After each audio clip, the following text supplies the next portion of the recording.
Bienvenue dans mon univers. Alors, aujourd'hui, nous avons fait un tour au Sénégal pour découvrir le secret du Tchéboujen, qui est le tchèp poisson.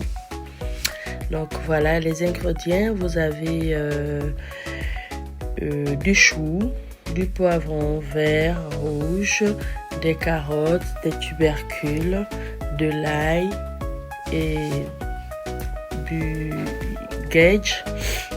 Après, on n'est pas obligé de mettre les deux, hein, mais bon, chacun fait à sa guise. Persil, tomate concentrée, cive, voilà. Donc après, je vais nettoyer mon mérou. Alors, en français, mérou, sinon c'est du chof. Alors, je vais commencer à nettoyer mes tubercules, ma carotte, ma persil, nettoyer le poisson. Et d'un côté, je vais faire le nokos. Le nokos, c'est de l'ail, du persil, des poivrons, des trucs qu'on met à l'intérieur du poisson. Donc voilà, j'ai anticipé un peu. J'ai frit le poisson dans cette huile que j'ai rajouté après mes ingrédients mixés, comme vous pouvez le voir en vidéo.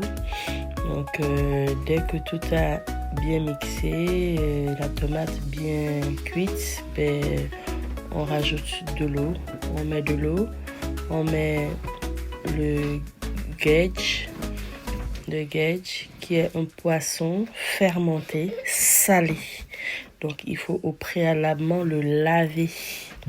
Sinon votre sauce sera très salée.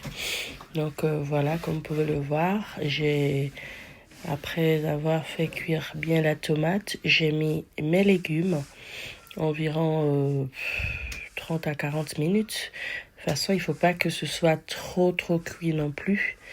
Donc voilà un peu ce qu'on retrouve lorsqu'on fait un tchéboujen. Voilà, donc on met tous les légumes ensemble et dès qu'ils sont prêts, ben, on va les enlever. Voilà, toujours vérifier. J'ai rajouté mon poisson en même temps. Et là, voilà, j'essaie de remuer pour pas les écraser.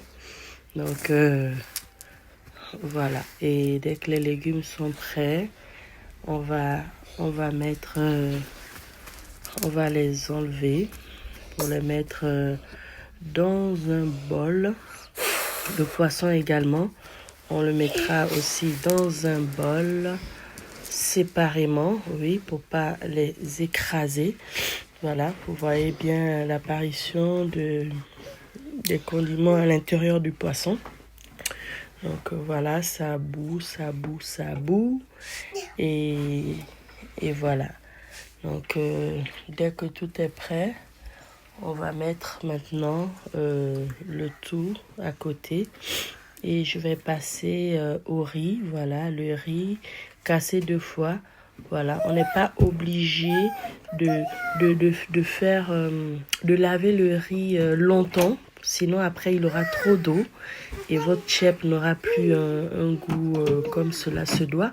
Donc, moi, j'ai lavé le riz et le mettre au micro-ondes environ 15 à 20 minutes pour le pré-cuire. Voilà, pour le pré-cuire. Parce que si vous lavez le riz très tôt le matin pour pouvoir venir le faire, ben non. Il faudra le laver avant de le mettre, quitte à attendre encore le temps que la tomate, les ingrédients qui sont restés puissent bien mijoter. Ben, entre-temps, le riz, voilà, il est au micro-ondes 15-20 minutes. On remue à chaque fois. On remue. Le riz également, je l'ai sorti 2 fois, voilà, pour récupérer en bas de la bassine. Il y a de l'eau, donc il faut remuer un peu comme couscous marocains, voilà. Il faut vérifier s'ils sont bien cuits. Voilà. Donc, vous voyez, il chauffe. Il est déjà légèrement cuit. Il n'est pas cuit. Il va finir sa cuisson dans la marmite, voilà, de tomates. Donc voilà, j'essaye de bien remuer comme un couscous. Il ressemble bien à un couscous parce que c'est du riz cassé 2 fois. Donc c'est vraiment très très très petit. Des grains, des petits grains. Ça fait comme du couscous gros grains. Voilà, vous avez tout. Tout est prêt. Maintenant, notre riz est en train de mijoter. Notre riz est en train de mijoter tranquillement. On va mettre notre riz qui va mijoter tranquillement. Et lorsque notre riz est passé déjà au feu, on le recouvre avec du papier alu. Voilà, donc pendant encore 40 minutes, c'est vraiment un plat qui est très très long, qui peut prendre environ 2 heures pour l'apprêter. Donc voilà les résultats et dites-moi en commentaire si vous avez aimé. Je vous mettrai en description tous les ingrédients, les temps de cuisson, qu'est-ce qu'il faut pas. Merci de vous abonner, partager, d'accord, et visiter ma page YouTube, les délices d'Happy 5 étoiles. Donc voilà, merci beaucoup. Ça, c'était les délices d'Happy 20 sur TikTok, Instagram et sur Facebook. Merci, abonnez-vous.